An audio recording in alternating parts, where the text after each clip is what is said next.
conservative. It's the Andrew Cooper Writer Show, keeping you informed on what's going on right here in Kentucky. And welcome everybody to another amazing day here on the Andrew Cooper Writer Show. Man, do we have a show for you. We're going to be continuing on some of our Festivus week ideas. We'll be talking about some spending that the state's doing, out of control, ridiculous spending that goes against our values today. We'll also have a special legislative update from Representative John Hodgson. Now, understand this. I've reached out to a lot of representatives asking if they'd like to record a few-minute long legislative update for you, the listeners. This is open to any legislator, regardless of even their party or regardless of whether I like them as a legislator or not, simply because I want you to be able to hear what they say they've got working on. But me playing this or having their audio on the show doesn't mean I necessarily support them or support anything that they're talking about. It just means that I want you to be better informed in what everybody is saying. I do think that is part of my calling here. Make sure everybody stays as informed as possible on what their state and their government is doing. But before we dig into it, please make sure you are sharing this show out. If you're listening on WZXI, make sure you're joining us every Monday through Friday at 9 a.m. If you're listening elsewhere, the show comes out at 1 p.m. But make sure you're liking, subscribing, sharing, pushing that out there, telling others about the show because, as I said, it's so incredibly important that everybody stay engaged. As a reminder, you can reach out to the show at info@theandrewshow.com. Once again, that's info@theandrewshow.com. I just got some stuff sent over to me here recently from some listeners, some good information that I will be using in future episodes. So those kinds of things help out. But also, if you disagree with what I have to say, love to hear your opinion. I'd love to talk about it here on air. Don't worry, I'll protect your identities per se. I won't put you on blast. I'll just say your first name. I'm not here to make anybody look bad necessarily. But if you disagree with what I'm saying, I want to hear about it. Now, before we dig into everything else we have today, there was a story that came up over the course of the holiday week there, and that was McConnell's approval rating sinks to a new low of only 6%, according to a mammoth poll this year from the Hill.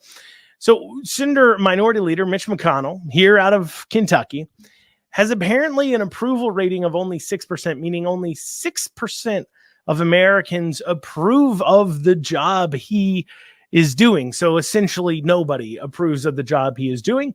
He got a 60% disapproval rating. Here's the other interesting thing. He's the only member within congressional leadership to have a negative score amongst fellow Republicans. He has just a 10% approval rating with Republicans and a 41% disapproval rating. So when you look at the general populace, only 1%, only 4% more of Republicans, overshare Republicans, actually think he's doing a good job. Only 10%.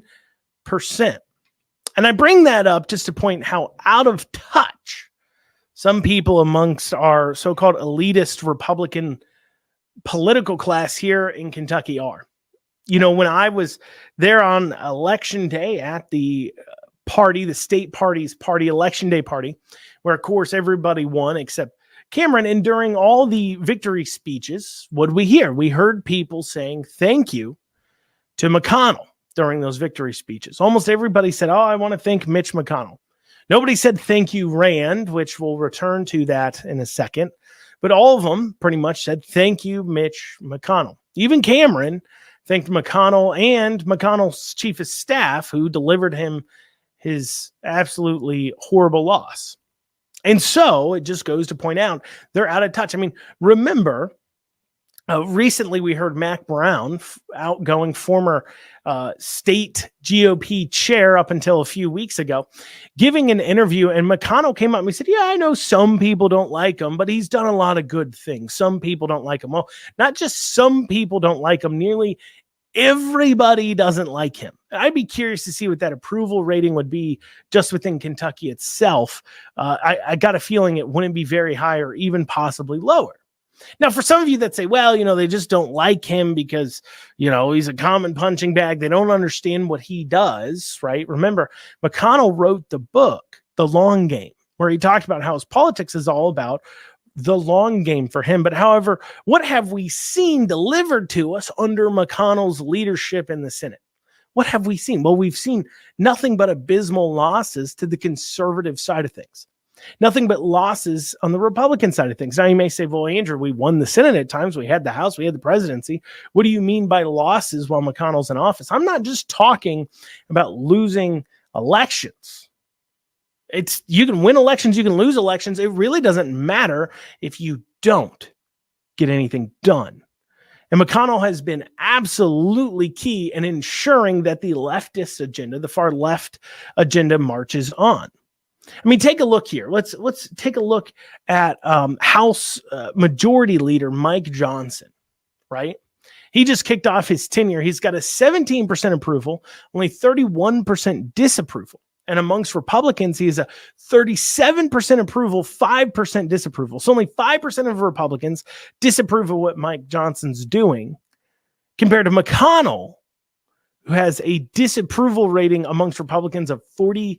41%. That's a massive difference.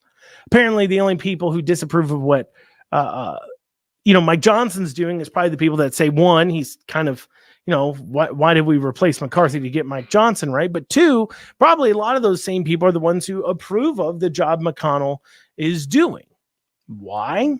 Well, obviously because Mike Johnson, while you may not like everything he does, has done a better job of at least fighting for those conservative principles. If it was left up to McConnell, there would not be a fight over border security right now.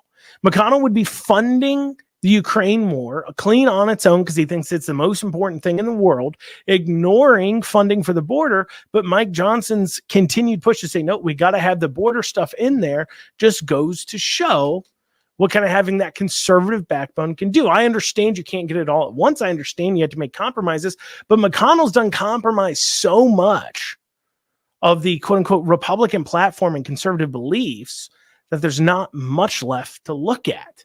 There's not much left. He's compromised it all away. So it just goes to show just how people feel. But the question also becomes, why does McConnell continue to have such a grip, but meanwhile Rand Paul doesn't?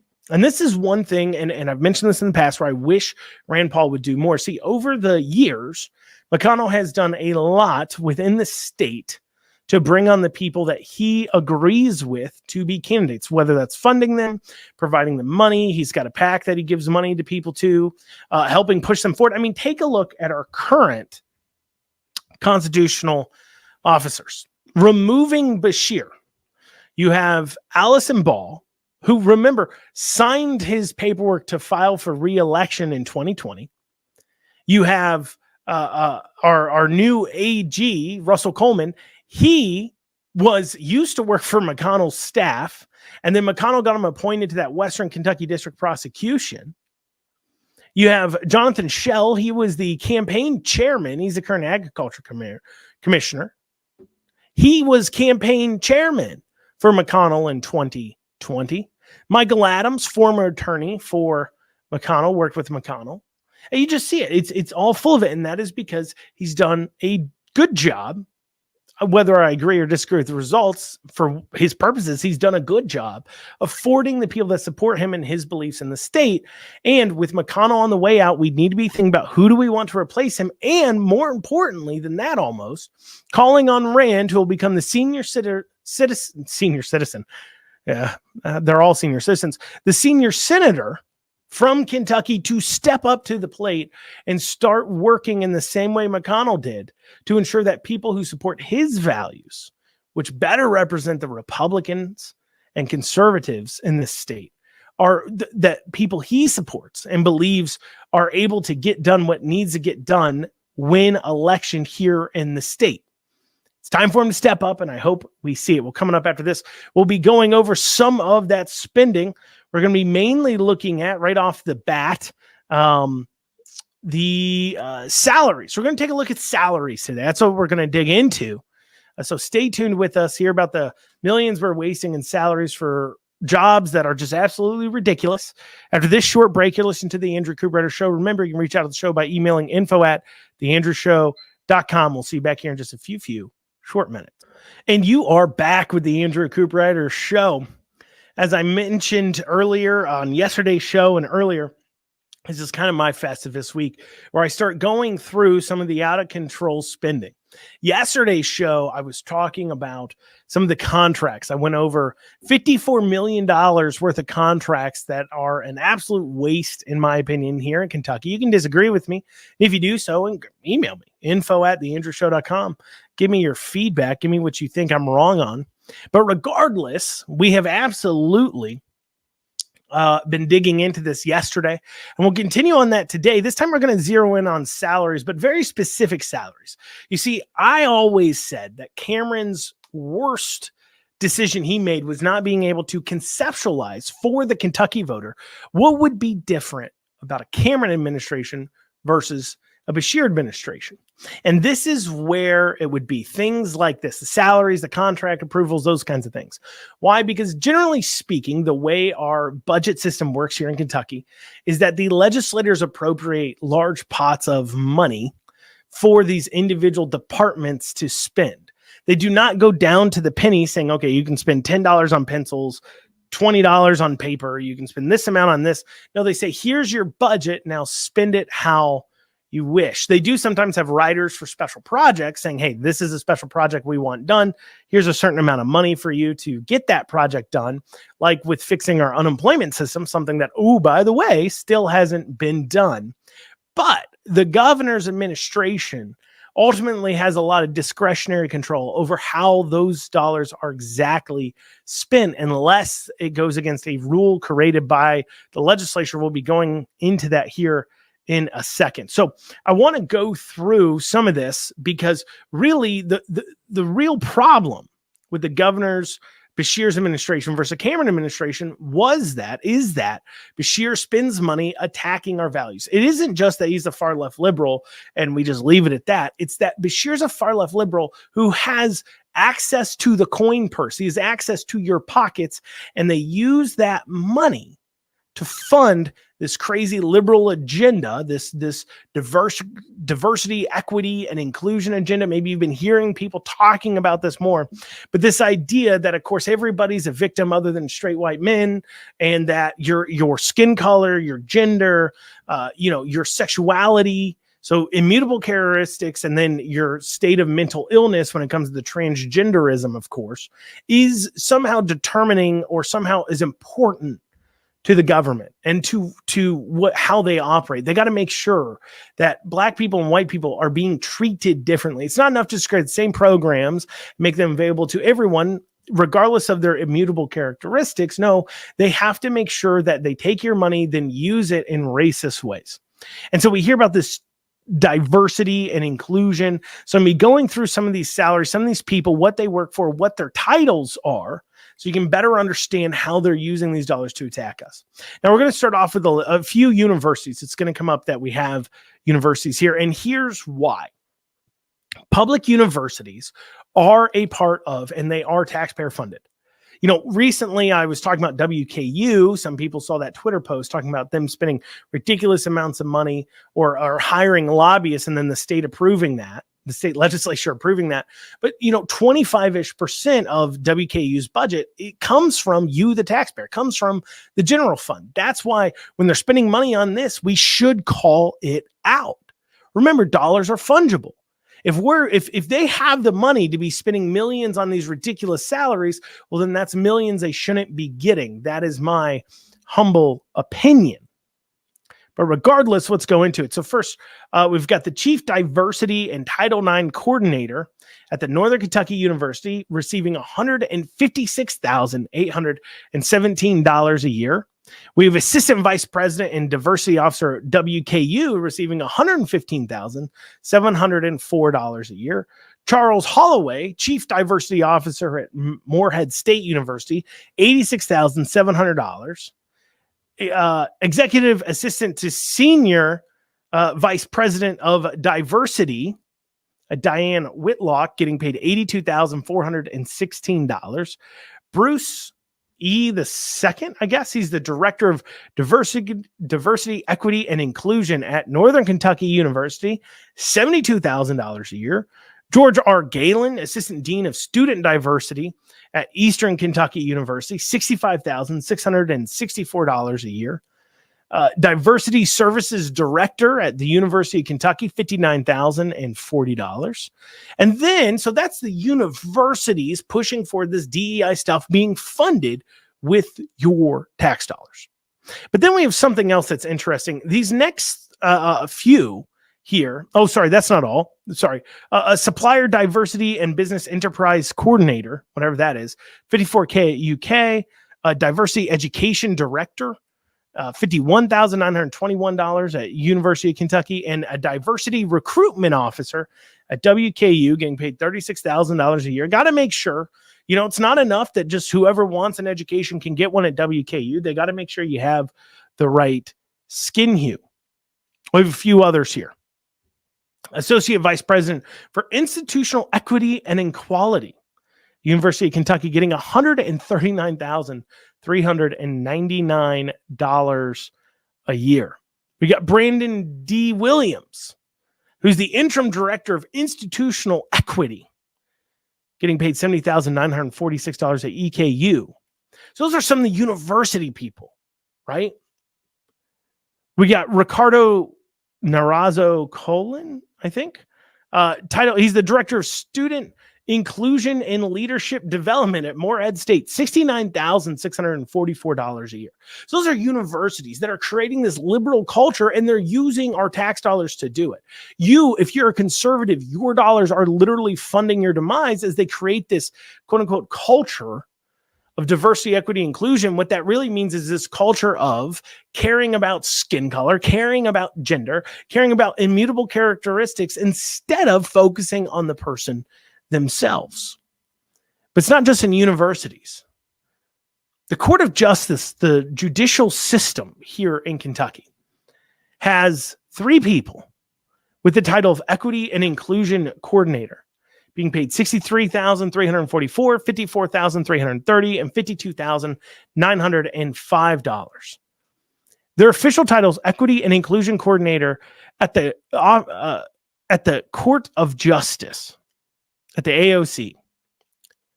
What is an Equity and Inclusion Coordinator doing in the Court of Justice? I mean, really, what's the point of their job?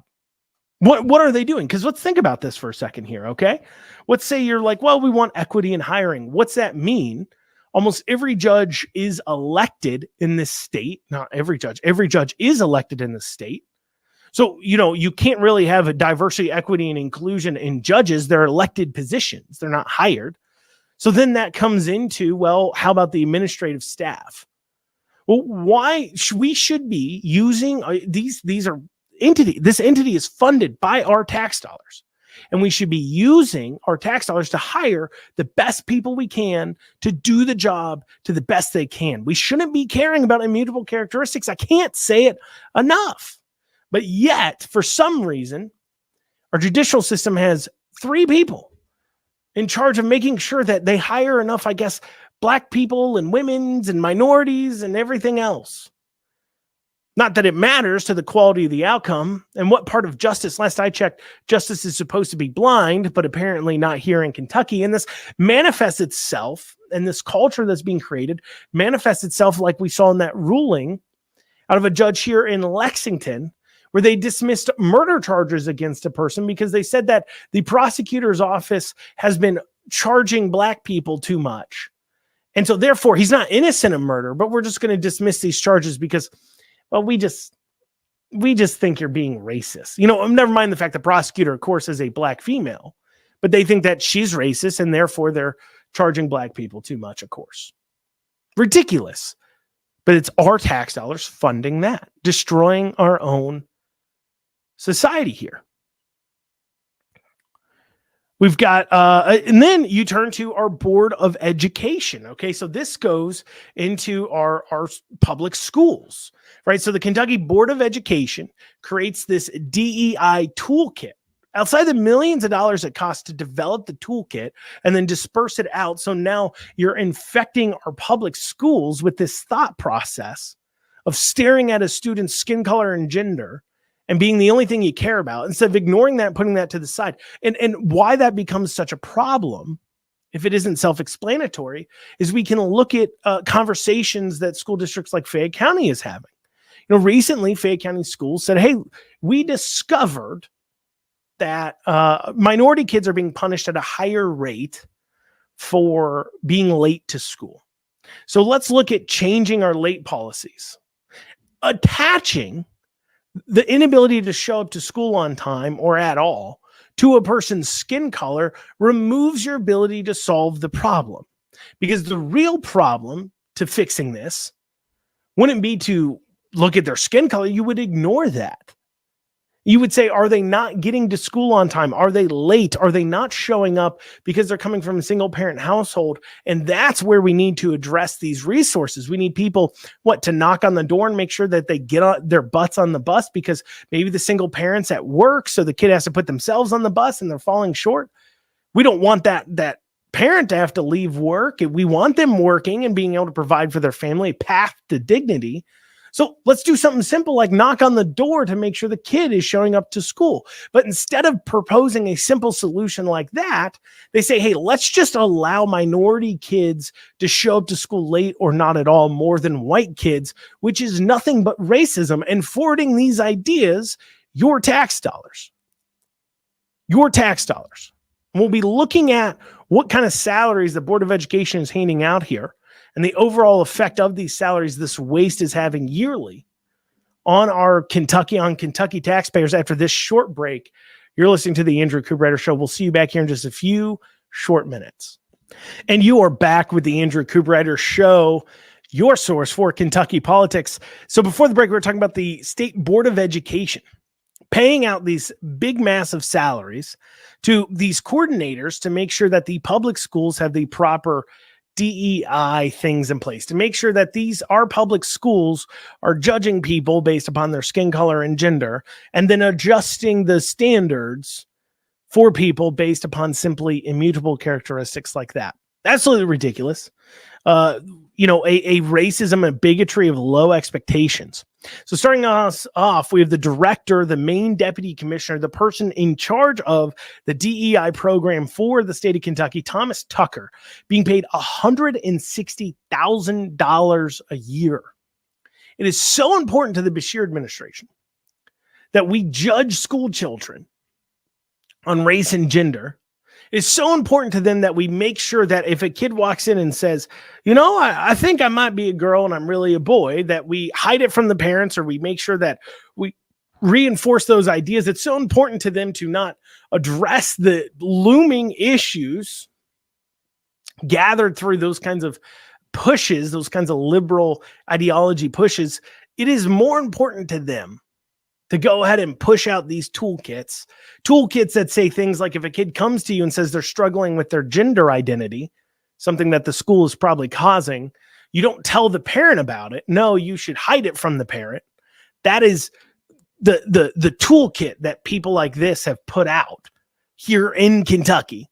So Thomas Tucker being paid $160K, and then you got a Malik Williams being paid $85,860K, another coordinator there, a program manager.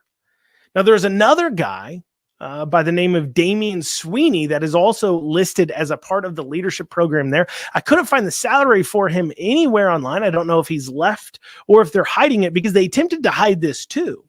Because while Thomas Tucker, if you look online, right, his official title, Deputy Commissioner and Chief Equity Officer, Damian Sweeney is his Director of Diversity, Equity, and Inclusion.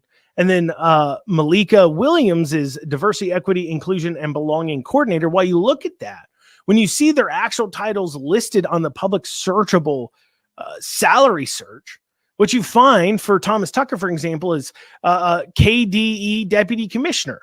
And for Williams, you find Ed Academic Program Manager, but that's not their titles when you look at the Board of Education's own website, because they're trying to hide it from people like you and me. So we can't conceptualize how much money they're spending on this. And all totaled, if we add up all the money that all these places have spent, all these departments have spent on these dollars, on this, we're looking at $1.593 million. $1.593 million. Well, real quick, we have a message from John Hodgson. He is the Republican representative out of Louisville. Once again, just because I'm playing his legislative update doesn't mean I support what he puts in here. Doesn't mean I like him or hate him. It doesn't mean anything other than I want you to be informed. So here is John Hodgson's legislative update that he recorded for you all.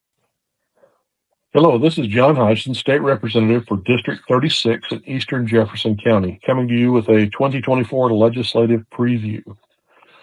2024 is a 60-day legislative budget session that runs pretty much every weekday from January 2nd through April 15th.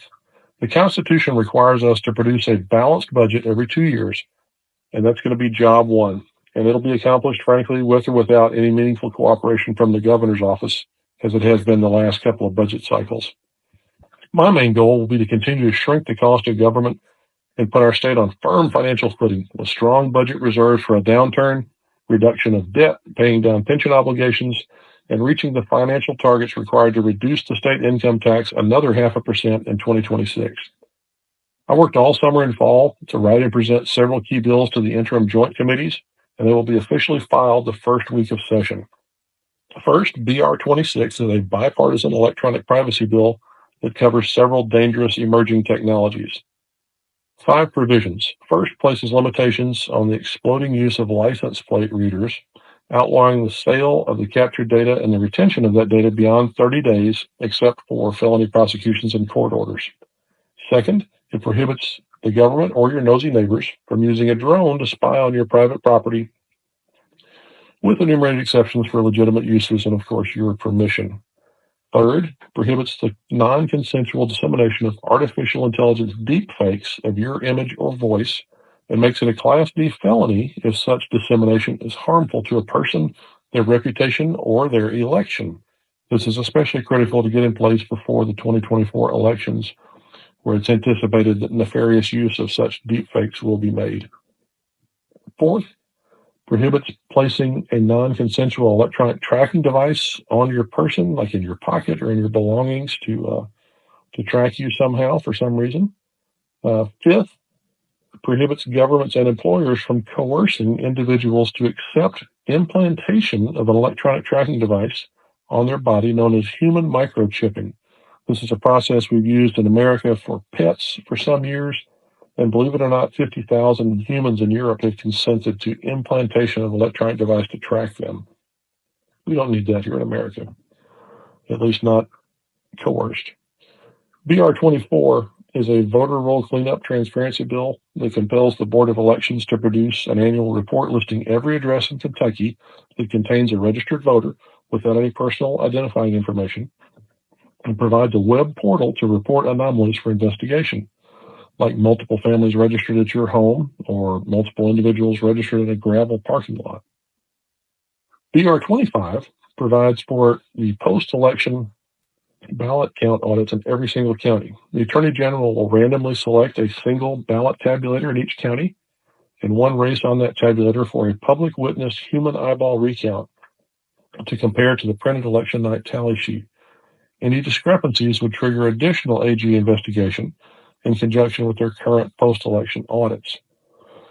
Next is the widely publicized Safer Kentucky Act that I co-sponsored with another 6 Jefferson County legislators. This includes a provision I worked hard on, the street camping ban. You may have seen that on WDRB TV. They did a series on that. But the Safer Kentucky Act provides harsher penalties for violent crime, more support for law enforcement, reforms on bail funding and parole board, involuntary mental health confinement, and other provisions to combat violent crime and gang activity in our cities, really statewide, but especially in Jefferson County. The next bill is BR 145. It's a fire protection change notification rule. This would prevent people in suburban fire districts from having a surprise reduction in their fire and EMS coverage like we had here in Fisherville in my district. Kind of an ugly surprise that resulted in the doubling of some fire insurance bills before we got that resolved. So those are the bills that I've been working on writing, sponsoring this summer and getting through committee. There's a number of other things that are going on that are good that I want to support by my co-sponsorship, and Among those include measures that shrink the government, reduce regulation, safeguard our liberty, and protect us from intrusive leftist ideology. Those bills would include a constitutional amendment allowing school choice in Kentucky. Jennifer Decker is working on a DEI, diversity, equity, and inclusion bill that would limit the use of this harmful ideology in our publicly funded schools and universities. DEI is frequently characterized as teaching people to hate other people based on their immutable characteristics. It has no place in our educational system. Third is working with Representative Doan on eliminating sales tax on the purchase of gold and silver bullion as we enter some difficult economic times, perhaps.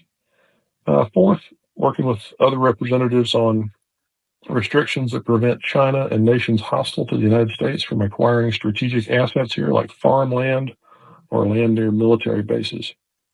There'll be more, but those are a few of the highlights. In all, there will be over 1,000 bills introduced, and part of our job is to prevent the bad ones from passing.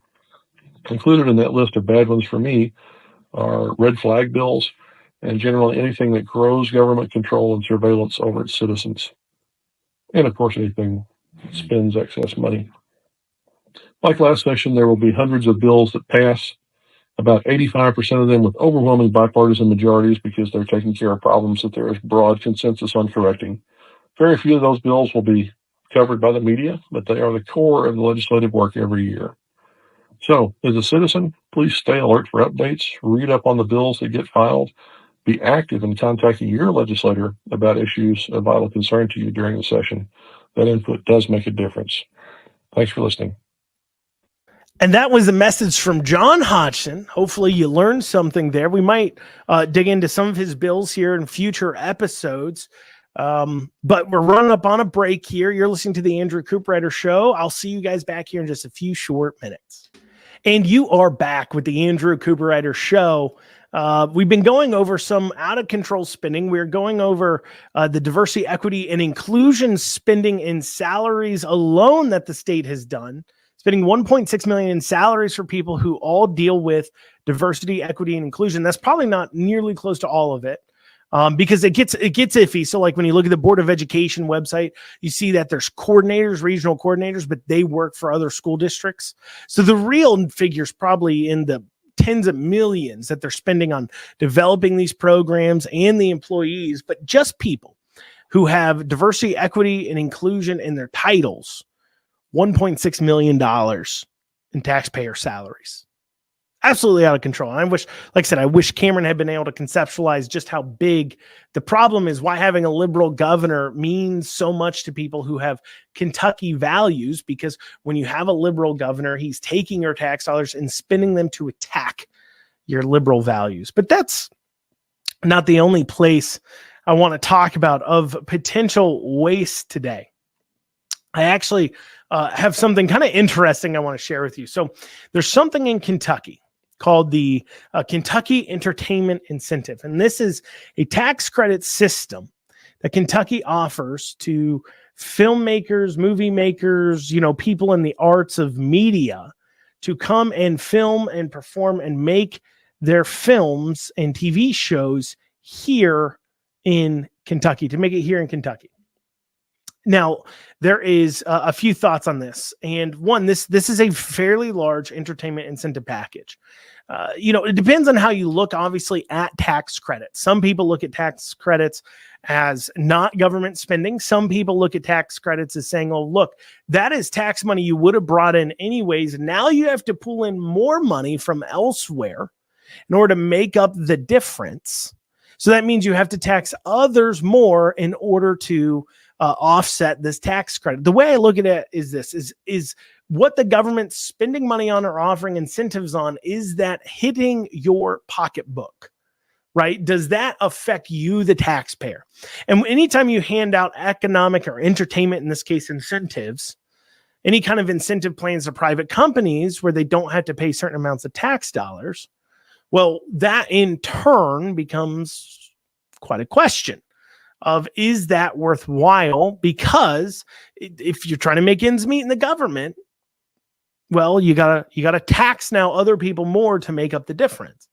And the total amount of Kentucky entertainment tax credit available in a calendar year here in Kentucky is $75 million. And so far requested to date, we've had $60,659,717 of tax incentives requested from the entertainment industry here in Kentucky. You may say, wow, that is a lot of money. Hopefully somebody's making a big old movie here in Kentucky. Now, there's some arguments for why you would be for or against this kind of, this kind of incentive. There's an argument that if you make a certain film, so to give you an example, one of these films that I would say you could look at, it would be this here from the Prosper Media Group called Downstream Bluegrass Tour 2023. It's a documentary. They only got a $10,234 credit for this, but you could see how something where they're doing a bluegrass tour, this is, they're creating a documentary about Kentucky that could draw people into Kentucky. Really, it's kind of like you could save money on your tourism funds by going ahead and giving money here because it encourages people to come in.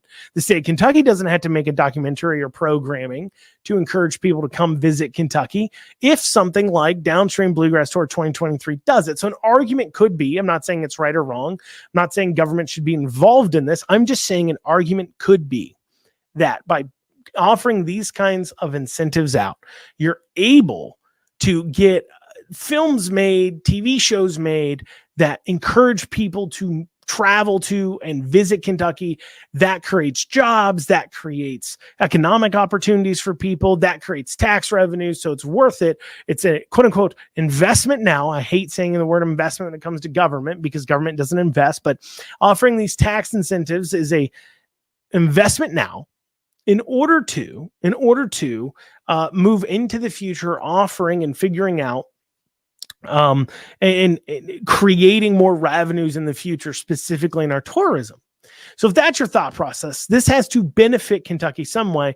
You would like to see a more restrictive tax credit offers, whether that would be, it has to be a big film that people want to know, where was this filmed at, right?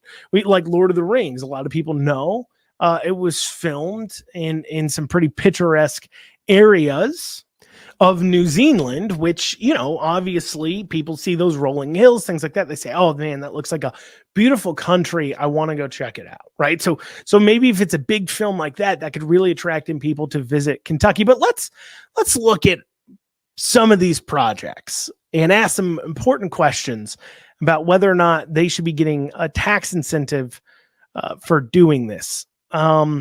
Let's see. Some of the movies here, A Royal Christmas Surprise. A Royal Christmas Surprise. Now, last I checked, we don't have any royalty in Kentucky.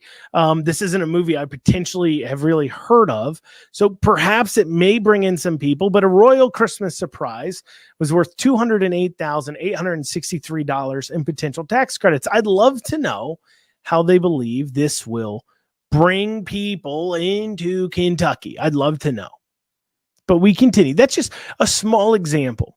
But there's some of these that I would disincentivize from being in Kentucky, right? For an example, 1,000 Pound Sisters season 5 got a $666,121 potential tax credit for filming season 5 of 1,000 Pound Sisters here in Kentucky. Now, the question becomes, do you want the show 1,000 Pound Sisters to be filmed in Kentucky?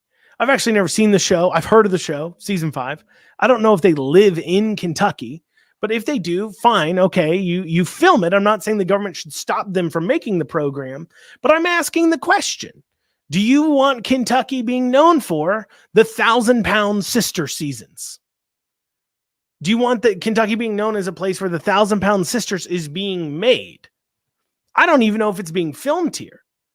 If it's just made here, I guess, or does some editing here, they can get these tax credits. That doesn't make sense either, because here's an example. Wrigley Media Group, they're out of Lexington doing House Hunters Rex on the Beach, which is a television show. They got $152,500 tax credit.